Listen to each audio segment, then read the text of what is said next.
네, 자, 오늘은 스위스와 프라하를 같이 가는 8일 여정으로 해서 유럽 허니문 반자유 패키지 상품을 분석을 해 보도록 하겠습니다. 스위스는 또 소유럽의 중립국가이고 프라하는 동유럽에 위치를 하고 있는데요. 그래도 의외로 이렇게 엮어서 이렇게 루트를 짜서 가는 수요들이 꽤 있습니다. 그래서 스위스는 스위스대로 자연이 굉장히 아름답고 프라하는 서유럽 대비해서 물가도 저렴하고 그 다음에 아기자기한 그런 투어들이 가능하다 보니까 많이 찾고 있는 것 같은데요. 그래서 지난편 스위스 일주나 체코 일주편에 또 상품 분석편도 있으니까 그 부분 참고해 주시고 오늘은 에어프랑스 상품 기준으로 이렇게 설명을 드려보도록 하겠습니다. 그래서 예식 다음날 출발 비행기 기준으로 해서 이렇게 말씀드리는데요. 일단은 본격적으로 타사 비교 필수사항부터 먼저 확인을 해보면 스위스에 가시는 이유 중에 가장 큰 이유가 탑 오브 유럽이라고 그래가지고 유럽의 가장 높은 봉우리인 융프라우를 올라가기 위함이죠. 그죠? 그래서 융프라우를 올라가는 기차를 타고 편도가 약 2시간 또 내려올 때 2시간 올라가서도 1시간 반 정도 자유시간을 가지게 되는데 이 기차비가 굉장히 비쌉니다. 지금 환율 때문에 스위스 프랑이 엊그저께 제가 은행 가서 송금을 하고 왔는데 거의 1600원이 넘었었는 정도인데 지금 한 25만원 정도 아마 할 거예요. 이런 것들이 포함입니다. 타사 같은 경우는 융프라우 할인권 포함인데요. 할인권과 등전권은 글자 수는 똑같지만 금액 차이는 매우 크겠죠. 이런 부분을 소비자분들이 꼼꼼히 따져보셔야 된다는 점, 그런 식으로 해서 또 한국인 전문 가이드가 그 티켓을 가지고 오리엔테이션을 간단하게 이렇게 해드리고요. 그 다음에 아이거 익스프레스라고 해서 코로나 때 생겼는데 보통은 기차를 타고 왕복 올라갔다 내려왔다는데 내려올 때는 이런 식으로 해서 하늘에서 곤돌라 같은 것을 타고 일부 구간 내려오실 수가 있습니다. 그래서 이런 비용들이 다 포함이 되어 있다라는 거고, 그 다음에 인터라켄에서 한국인 전문 가이드와 스위스 호스 투어, 이건 뭐냐면은 인터라켄은 이 융프라우를 올라가기 위해서 기차가 서는 곳인데요. 인구가 10,000명도 채 되지 않는 조그만 마을인데 어쨌든 여기 근교에 우리 그 사랑의 불시착이라는 드라마에서 나온 것처럼 근교에 특히 현빈 씨가 이렇게 오르겐 연주를 했었던 아주 유명한 그런 장소도 있고요. 그런 지역을 반나절 정도 호수 투어라는 이름으로 이제 투어가 진행되는데 그런 것들이 다 포함이 되어 있다고 말씀드릴 수가 있겠습니다. 그 다음에 프라하 같은 경우는 당연히 시티 투어와 그 다음에 유명한 또 유람선 승선권도 저희가 제공을 해드리고 스냅 또한 그렇게 1시간 포함이 되어 있는 부분입니다. 그 다음에 프라하 같은 경우는 호텔도 바칠라프 광장이라고 해서 모든 투어의 집결지이자 중심 광장에 이런 식으로 도보로 한 10분에서 20분 사이에 이동할 수 있는 위치가 좋은 그런 호텔에서 숙박 예정을 하고 있습니다. 자, 포함사항 안내해 드리겠습니다. 그래서 항공권은 기본적으로 포함이고요.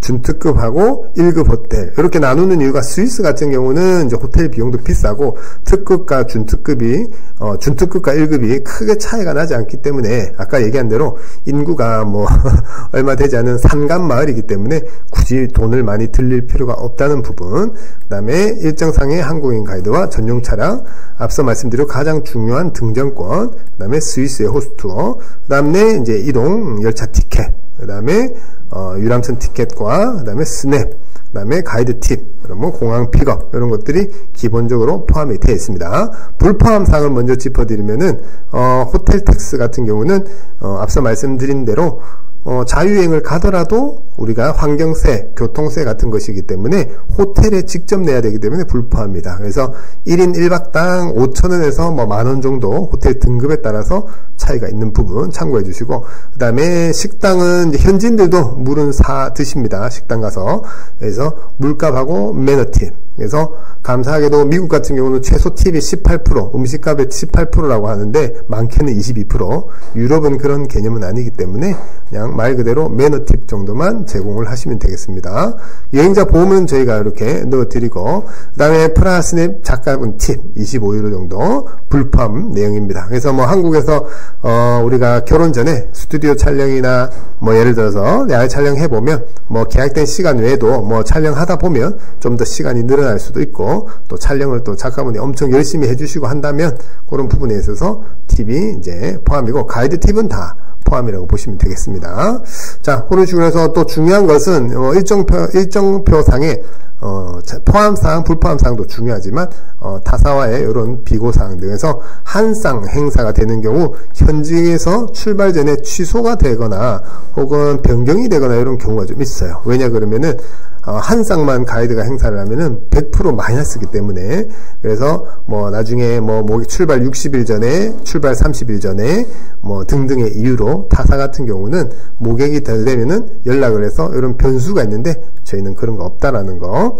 이제 현지 사정에 인해서 일정에 뭐 날짜가 좀 바뀐다든지 이런 거는 있을 수가 있으나 어떤 여행사나 현지의 어떤 수익으로 인한 이런 부분은 아니라는 거 말씀드릴 수가 있겠습니다. 자, 어쨌든 에어프랑스 기준이라서 오전 예식 다음날 출발 비행기 기준이고요. 경유에서 쥐리 도착하면은 일단은 호텔로 개별 이동. 특히 쥐리 같은 경우는 어렵지 않은 게 공항에 근처에 있는 저희가 숙소를 잡아 드리기 때문에 웬만하면 무료 셔틀들이 다 이렇게 운영을 하고 있습니다. 그래서 출발 전에 저희가 자료를 다 나눠 드리니 크게 어렵지 않고요.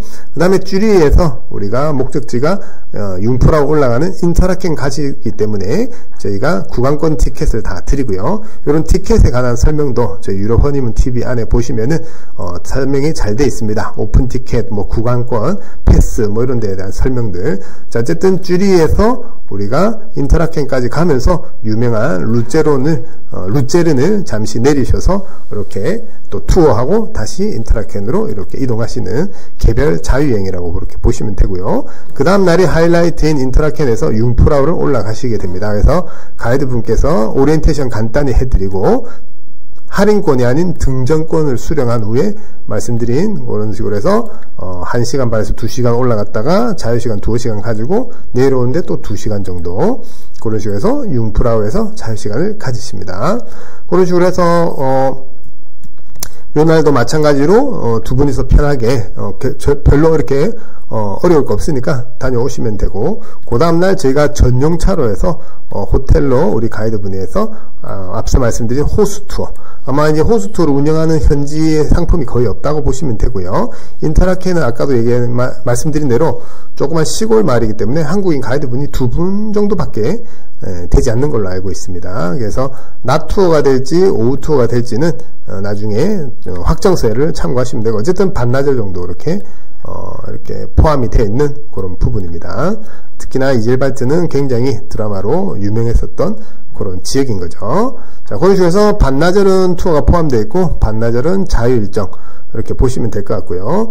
그 다음날 다시 이제 쥐리로, 왜냐면 이제 쥐리가 우리 공항이 있는 곳이고 인터라켄까지 갖는 이유가 융프라우를 올라가기 위해서인 거죠. 그죠?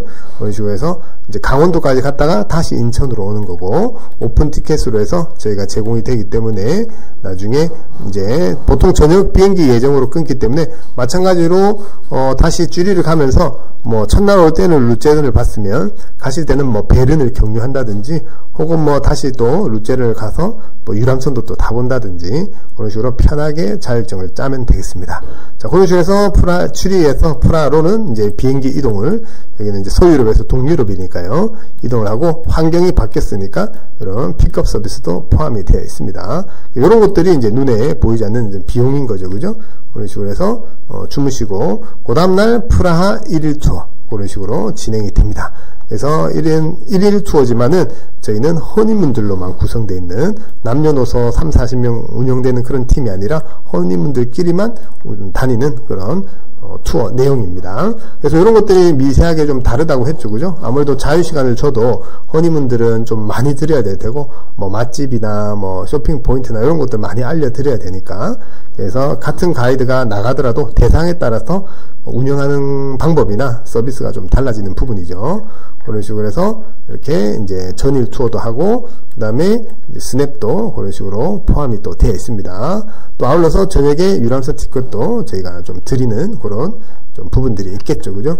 그런 식으로 해서 그 다음날 아침에 나오는 그런 식으로 이제 8일차 예정인데, 당연히 실제로 프라하에서는 하루만으로는 사실 많이 부족하죠. 그죠? 그래서 하루 정도 더 시간을 1박 정도 연장을 하기를 추천드리고, 스위스에서 늘리면은 스위스는 물가가 뭐 아시다시피 살인적으로 비싸기 때문에, 그 다음에 스위스는 상품의 밸런스가 요 정도만 해도 어느 정도는 충분합니다. 충분하기 때문에 어느 정도 여기도 또 디테일하게 따져보면 뭐 반나절 이상 또 시간이 있기 때문에 그래서 프라하에서 하루 정도 좀 더 머물고 시간이 된다면 어차피 8일 일정이니까 시간이 된다면 하루나 이틀 정도 머물려서 우리 체코 일주편의 영상을 보시면은 근교 투어인 체스크이 크롬로프나 뭐 드레스덴이나 또 뭐 오스트리아 할슈타트도 하루에 갔다 올 수 있는 그런 1일 투어들이 많으니까는요. 그렇게 해서 기본 상품은 8일이지만 한 10일 정도 그렇게 예정을 진행하는 것을 추천드리고 싶습니다. 자, 그런 식으로 해서 오늘은 스위스 프라하, 그래서 서유럽이고 동유럽이고 해서 루트가 이렇게 좋지는 않은데 의외로 이 두 나라를 콕 집어서 가시는 수요들이 꽤 많으셨기 때문에 오늘 이 상품을 한번 분석을 해보는 시간을 가졌습니다. 자, 그런 식으로 해서 우리는 다음 시간에 새로운 정보로 인사드리겠습니다.